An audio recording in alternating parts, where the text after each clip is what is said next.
In 1993, DC started Vertigo Comics, an imprint that had been specifically designed to publish comic books that explored mature themes and contained content that was not typically superhero material.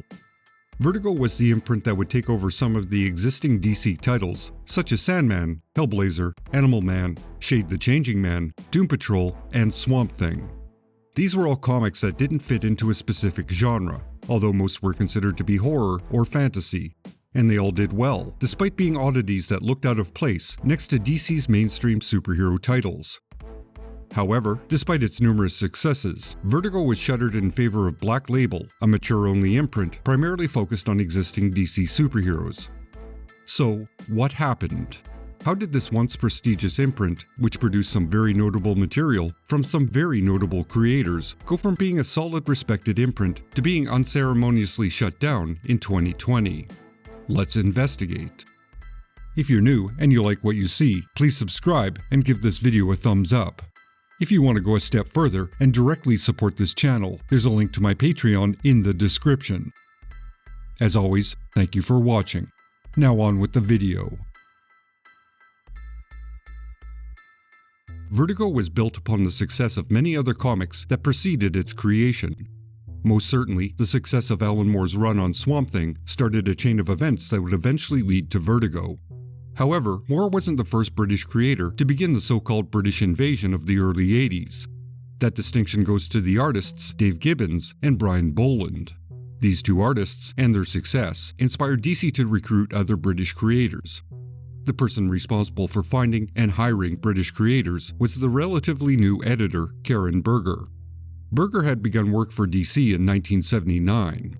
At first, she was an editorial assistant on Legion of Superheroes. Then she became the editor of such titles as Orion and Amethyst, Princess of the Gem World.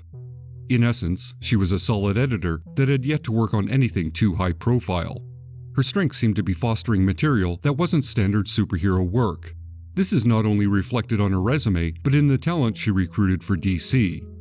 Quote, "The first time I met DC publisher Jeanette Kahn, I remember her saying to me, 'You can tell any story you want in comics.' And here I was, 21, right out of school, and I really had no idea what she was talking about. Because from what I could see, there was only one type of story really being told in comics, which was superhero stuff with an occasional horror anthology or an occasional war book. So I really wasn't quite sure what she meant by that, but it always stuck with me and wound up being the code I went by." Unquote. Alan Moore was the first recruited writer, and arguably the most well-known.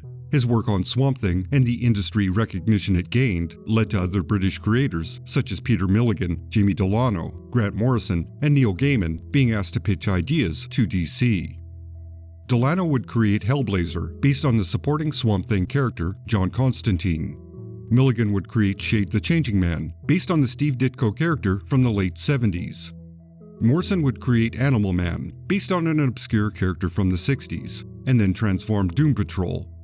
Neil Gaiman would create Black Orchid, based on, another forgotten hero from the 70s, before starting Sandman, which was heavily mixed with 70s horror comics, House of Secrets, and House of Mystery.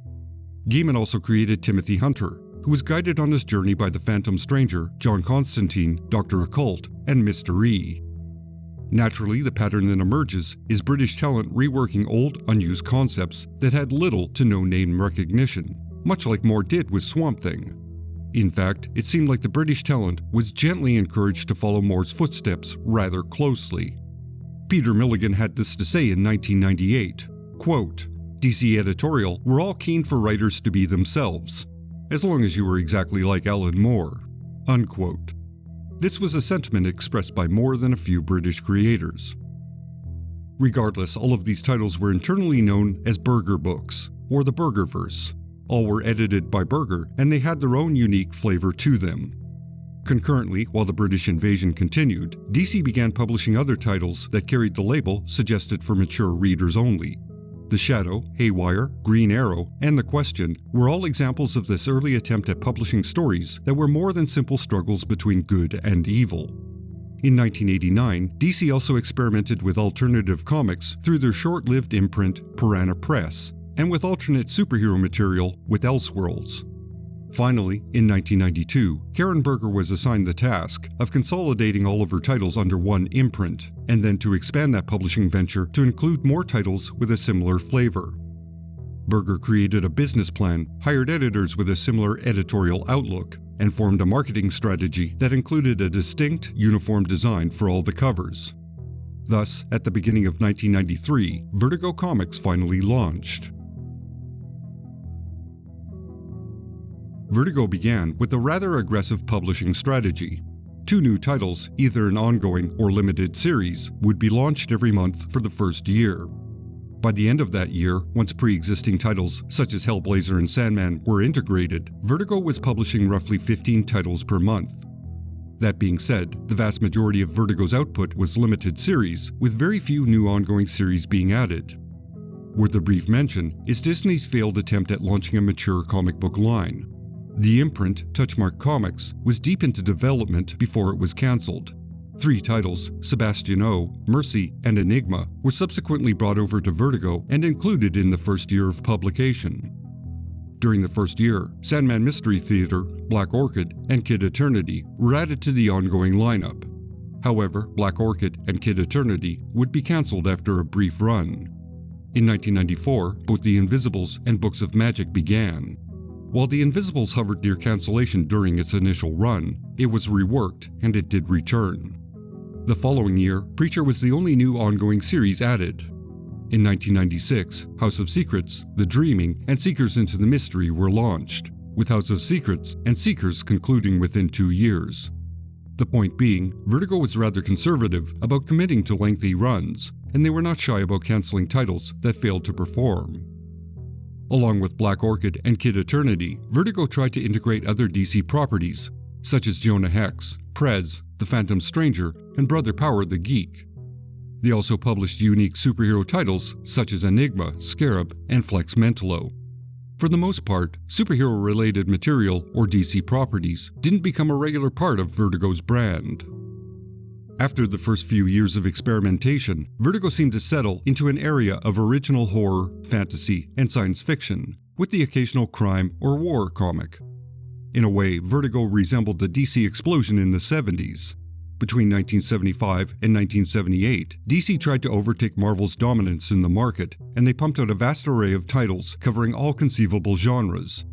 The difference being, unlike the DC explosion, Vertigo was successful, and it didn't break the company. While not everything Vertigo published was a success, one could state the titles that didn't work were an honest failure. However, a common flaw that might apply is the less successful titles were overwritten and borderline pretentious. Some were very serious and literate and blatantly ignored the comic book form. Lots of unnecessary descriptions and wandering internal dialogues were not uncommon. Put another way, they were simply novels or short stories with the artwork merely propping up the story. While this approach may have a certain appeal, the titles that used a traditional mainstream approach were far more successful. While Alan Moore may have started a chain of events that would lead to Vertigo, it was Neil Gaiman's Sandman that was the foundation of that imprint. The amount of Sandman-related titles and spin-offs are numerous, maybe even excessive. Putting aside the titles Gaiman wrote himself, the following titles were all based on Sandman characters or concepts: The Dreaming, House of Secrets, House of Mystery, Lucifer, Dead Boy Detectives, Witchcraft, Destiny, 10 separate Sandman Presents one-shots or limited series, and the Little Endless graphic novels by Jill Thompson. Overall, the Sandman universe was very thoroughly covered from many different angles. By my count, including the work by Gaiman and others, there were roughly 40 Sandman-related spin-offs spread out over the lifespan of Vertigo. This total includes the Sandman Universe line that launched in 2018, shortly before the imprint was shuttered. The beginning of the end for Vertigo was a few elements beyond DC's control. For the record, this is my speculation based on the factors in play at that time. There may be other bits of information that are overlooked, so this is a best guess at Vertigo's downfall. The main factor is Image Comics being forced to diversify and to allow other creators into their collective publishing venture.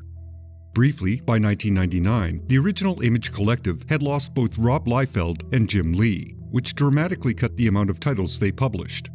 Due to this, they were in danger of losing their premier publisher status with Diamond Comics. With that loss of status, their material wouldn't be featured at the beginning of the ordering catalog. Thus, sales would drop without that exposure. Also, it was an ego thing. A few of the remaining Image founders were not going to settle for losing any of the prominence they had worked to gain. So Image reached out to independent creators. Because Image was founded on the principle of absolute creators' rights, it became an attractive place for these creators to work. And with Image's status, that work would get more exposure.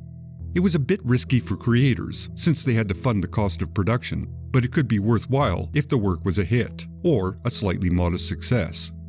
There are a lot of fine details that are missing, but the creators holding the rights to their material and making the majority of the profit from their books is the main feature. This is something Vertigo couldn't offer, although rights were shared between Vertigo and the creators. During the early 2000s, Image was practically the breeding ground for creators that would go on to do significant work for Marvel and DC.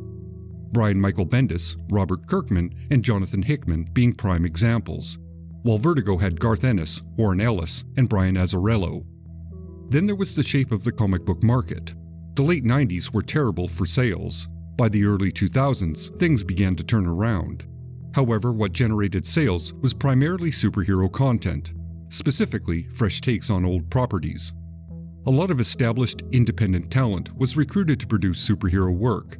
The examples are numerous. All the aforementioned creators, along with Grant Morrison, Mark Miller, Peter Milligan, Brian K. Vaughan, and Ed Brubaker, began to infuse that tired genre with new ideas. Sales increased, and nearly every single creator was signed to exclusive, multi-year contracts with either Marvel or DC. This left Vertigo struggling to attract or hold on to new talent. Not to mention, interest in Vertigo-branded material began to wane. Most titles that launched in the early 2000s struggled to last 2 years. Of the 36 ongoing titles Vertigo launched between 2000 and 2010, only 9 would have significant runs where the series ended on its own terms. That number was even bleaker by the 2010s. Of the 22 series launched, only 3, American Vampire, Fairest, and Sweet Tooth, would surpass 30 issues in total. Overall, sales were terrible for the imprint, and nothing they published other than Fables and Why the Last Man connected with a major audience. Even then, sales were marginal compared to superhero material. Vertigo was a niche, a very small niche, and high-profile events and series by both Marvel and DC further diminished its appeal. Looking at sales during the 2000s, a hit for Vertigo, such as Fables and Why the Last Man, was sales in the area of 25,000 copies a month, which made both titles sit at the lower portion of the top 100 comics sold. By 2010, Fables had dropped to an average of 20,000 copies per month. One of the most well-regarded titles, Scalped, struggled to sell 6,500 copies a month. Vertigo's other notable title, Sweet Tooth, sold just under 9,000 copies. At a time when sales were rising and stabilizing, Vertigo's sales were gently drifting downwards. Over time, reader attrition took its toll on the imprint. Finally, in 2013, Karen Berger stepped down as Vertigo's executive editor and left DC. She was replaced by Shelley Bond, who, over the next 5 years, could not generate interest in Vertigo-branded material. It has to be noted, this was a difficult task to begin with, especially given the aforementioned context. A complete reboot and overhaul of the imprint was announced for August 2018, but that month came and went, and nothing seemed to happen. Although during 2018 and 2019, Vertigo did release 4 new ongoing series: Hexwives, American Carnage, Goddess Mode, and High Level. With the exception of American Carnage, which had a 9-issue run, all others would be cancelled with the 6th issue, probably in anticipation of Vertigo being closed. The most high-profile event for Vertigo was a 2018 relaunch of the Sandman universe. But those titles couldn't save Vertigo from the numerous failures that had preceded it. In 2020, it was announced Vertigo was being closed in favor of Black Label, a mature, superhero-oriented imprint that would continue to publish evergreen Vertigo material. The Sandman universe would move over to Black Label and continue with a regular, limited series. And with that, the era of Vertigo came to a close. Instead of ending on Vertigo's decline, let's shift our focus to Vertigo's success. Let's briefly look at the ongoing titles that were outstanding and help define the imprint. Overall, you can look at this as a recommended reading list and a selection of the best ongoing titles Vertigo offered. It's certainly not complete, and it is brief, but it is a good place to start. Sandman was likely Vertigo's greatest success. As I've said privately, Watchmen and The Dark Knight Returns proved that superheroes could be done seriously. But with Sandman, Neil Gaiman proved that comics could be literature. It has to be acknowledged that Jaka's story, by Cerebus creator Dave Sim, and Mouse, A Survivor's Tale by Art Spiegelman, along with many others, were prior examples of comic books as literature. But Sandman brought literature to the mainstream. It was, and continues to be, very popular, and deservedly so.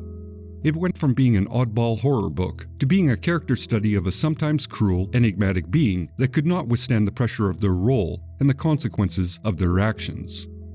The mythology of the Endless and the conflicts between them are believable, real, and identifiable, because they are timeless family disagreements, but on a grander scale.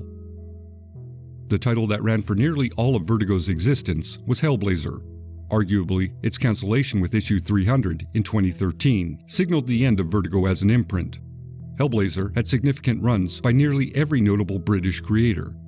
Jamie Delano set the tone for the first 40 issues, then Garth Ennis stepped in and invigorated the title with great plots and an overall satisfying arc for the character.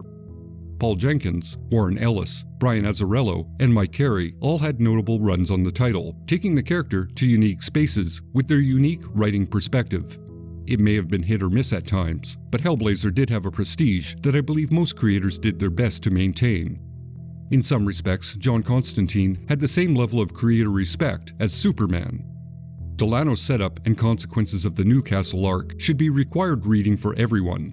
Nothing explains the character more fully than that one event. In my opinion, Constantine spent the remainder of his life doing his best to avoid having another Newcastle.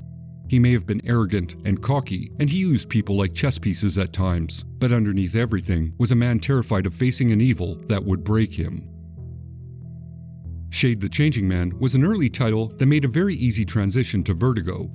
It seems somewhat overlooked in the Vertigo history books, but of the titles that Vertigo took over when it launched, it was one of the few that ended on its own terms. Swamp Thing, Animal Man, and Doom Patrol were all cancelled and just ended, while Peter Milligan was able to bring Shade to a satisfying conclusion after putting the character through many absurd paces. Books of Magic and Sandman Mystery Theater were two titles that were steady, creator-driven works that filled two different niches for Vertigo. Both remained very solid and very consistent. Neither had broad appeal, but those that liked modern fantasy or 40s noir. Both titles are great examples of their specific genres. The Invisibles, Preacher, and Transmetropolitan were all very loud, creative, and tapped directly into a satisfying, visceral need. All three were driven by creators pushing themselves to create something different and unique. Regardless of any criticism, they also pushed the boundaries of comic book content, which ultimately is a good thing. 100 Bullets begins as a crime story with a unique twist that slowly becomes a crime conspiracy. Brian Azzarello's writing motifs may become a bit grating at times, but it is a solid epic. Lucifer is a criminally underrated series. In my opinion, the writer, Mike Carey, wrote a character-perfect story with a protagonist that was rarely sympathetic but completely understandable. Many portray Lucifer as a lying, deceptive manipulator just looking to spite heaven. In this series, he does not lie or deceive whatsoever.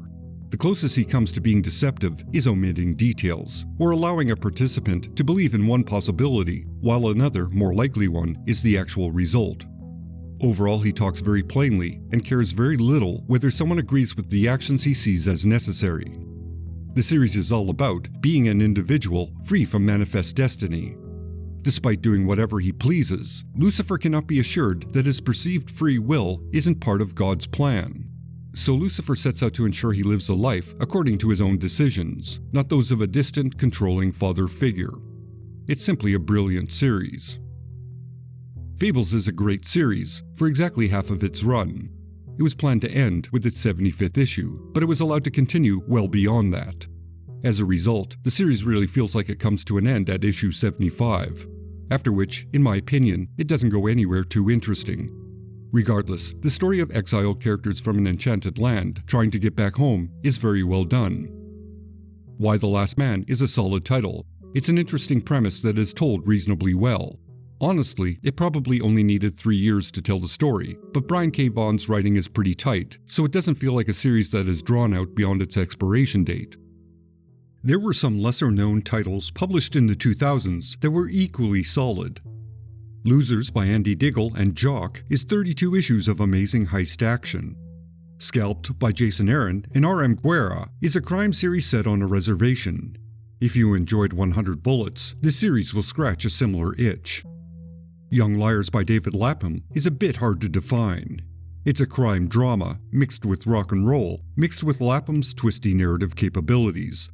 The best comparison is to say it's like a very, very strange Stray Bullets. Saucer Country by Paul Cornell and Ryan Kelly has a surprisingly grounded alien conspiracy behind it. It's one of the few titles that left Vertigo and continued at another publisher. Recently, a conclusion to the series was published, but I've yet to get my filthy critical paws on it. All I can say is the original series was very well done. There's many more worth a mention, but those are the titles that stand out to me, at least out of all the titles I've read so far. What would you suggest? What's on your Vertigo must-read list? Let me know in the comments below. All that's left to say is thank you for watching, or listening, whatever the case may be. Thanks to all my fine supporters on Patreon and on YouTube. If you have the ways and means, please help out. I'm about a third of the way to my overall goal of being able to do this full time, so any and all support is greatly appreciated. Extra special thanks to Alexa Zernish, Brian Deaton, Marc-Antoine Martinetti, Johnny Lim, Aaron Segman, Steve White, Taylor Dull, Zach Kleinfelter, Matt Marino, and Corey Drew. You are all justified and ancient.